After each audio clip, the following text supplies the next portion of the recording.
Hi hello ദേവസ്തു ജോസിൻ്റെ പുതിയ വീഡിയോയിലേക്ക് എല്ലാ കൂട്ടുകാർക്കും സ്വാഗതം. അപ്പം ഞാനിന്ന് വന്നിരിക്കുന്ന ഒരു കിടിലൻ നാടൻ താറാവിൻ്റെ റെസിപ്പി ആയിട്ടാണ്. അപ്പം നമുക്ക് കുറച്ച് നാടൻ താറാവ് കിട്ടിയിട്ടുണ്ട്. അതെങ്ങനെയാണ് കറി വെക്കുന്നത് നോക്കിയാലോ.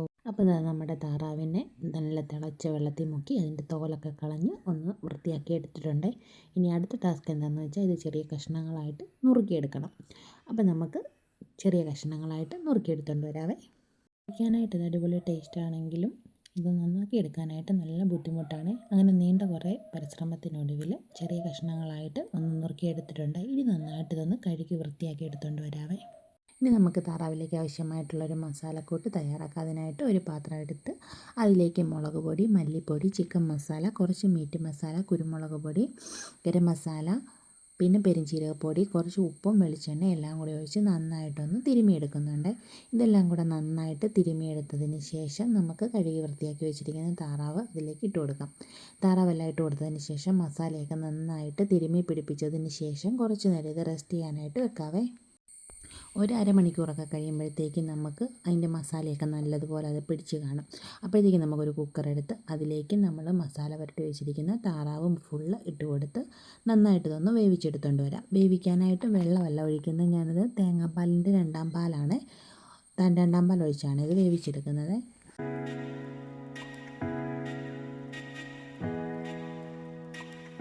നീതി വിട്ടിരുന്ന് വേവുമ്പോഴത്തേക്ക് നമുക്ക് ഇതിനാവശ്യമായിട്ടുള്ള ഇഞ്ചി വെളുത്തുള്ളി എല്ലാം ഒന്ന് പൊളിച്ചെടുത്തുകൊണ്ട് വരാവേ. അപ്പോൾ എന്താ നമ്മുടെ താറാവ് കറിക്ക് ആവശ്യമായിട്ടുള്ള ഇഞ്ചി വെളുത്തുള്ളി സവാള പച്ചമുളക് എല്ലാം ഒന്ന് റെഡിയാക്കി എടുത്തിട്ടുണ്ട്. കൂടെ കനം കുറഞ്ഞ് തേങ്ങാക്കൊത്തും കൂടെ ഒന്ന് അരിഞ്ഞെടുത്തിട്ടുണ്ട്. ഇനി ഒരു ചട്ടി എടുത്ത് അടുപ്പത്ത് വെച്ച് ചട്ടി ഒന്ന് ചൂടായി കഴിയുമ്പോൾ ഓയിൽ ഒഴിച്ച് കൊടുത്ത് ഓയിലൊക്കെ ഒന്ന് ചൂടായി കഴിയുമ്പോൾ അതിലേക്ക് കടുകിട്ട് കൊടുക്കുന്നുണ്ട്. കടുകെല്ലാം ഒന്ന് പൊട്ടിക്കഴിയുമ്പം ആദ്യം ഒന്ന് തേങ്ങാക്കൊത്തിട്ട് നന്നായിട്ടൊന്ന് ഗോൾഡൻ കളറാകുന്നത് വരെ വഴറ്റിയെടുക്കുന്നുണ്ട്. അതിനുശേഷം അരിഞ്ഞു വെച്ചിരിക്കുന്ന ഇഞ്ചി വെളുത്തുള്ളി സവാള പച്ചമുളക് എല്ലാം കൂടി ഇട്ട് നന്നായിട്ടൊന്ന് വഴറ്റിയെടുക്കാവേ. സവാളയൊക്കെ നന്നായിട്ട് വഴന്ന് കിട്ടാനായിട്ട് അതിലേക്ക് കുറച്ച് ഉപ്പ് പൊടിയും കൂടി ഇട്ട് നന്നായിട്ടൊന്ന് വഴറ്റിയെടുക്കാവേ. അപ്പോൾ നമ്മുടെ സവാളയെല്ലാം നന്നായിട്ട് വഴന്ന് കിട്ടിയിട്ടുണ്ട്. ഇനി ഇതിലേക്ക് നമുക്ക് പൊടികൾ ചേർത്ത് കൊടുക്കാവേ. ആദ്യം തന്നെ ഒരു 1/4 ടീസ്പൂണോളം മഞ്ഞൾപ്പൊടി ചേർത്ത് കൊടുക്കുന്നുണ്ട്. പിന്നെ ഇതിൻ്റെ കൂടെ തന്നെ മീറ്റ് മസാല, ചിക്കൻ മസാല, മല്ലിപ്പൊടി, കുരുമുളക് പൊടി, പെരുംജീരകം പൊടി ഇതെല്ലാം കൂടെ ചേർത്ത് പച്ചമണം മാറുന്നത് വരെ നന്നായിട്ട് ഇതൊന്ന് വഴറ്റിയെടുക്കാവേ.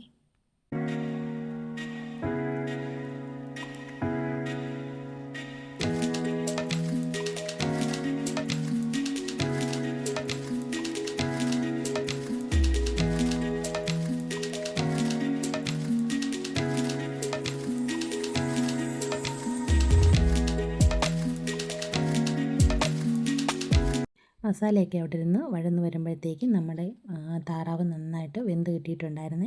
ഇനി നമ്മുടെ മസാലയിലേക്ക് വഴന്ന് കിട്ടിയ മസാലയിലേക്ക് ഇത് ഒഴിച്ച് കൊടുത്ത് നന്നായിട്ട് ഇതൊന്ന് വറ്റിച്ചെടുക്കാവേ.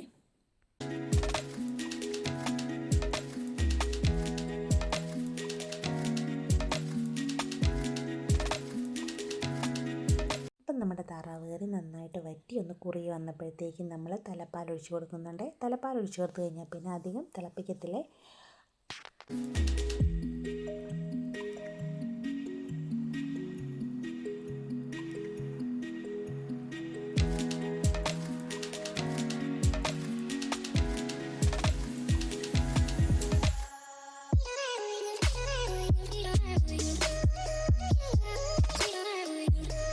അപ്പോൾ നമ്മുടെ കിടിലൻ നാടൻ താറാവ് കറി ഇവിടെ റെഡി ആയിട്ടുണ്ട്. അപ്പത്തിൻ്റെ കൂടെയും പത്തിരിയുടെയൊക്കെ കഴിക്കാനായിട്ട് അടിപൊളി ഒരു കറിയാണ്. ഉറപ്പായിട്ട് എല്ലാവരും ട്രൈ ചെയ്ത് നോക്കണേ.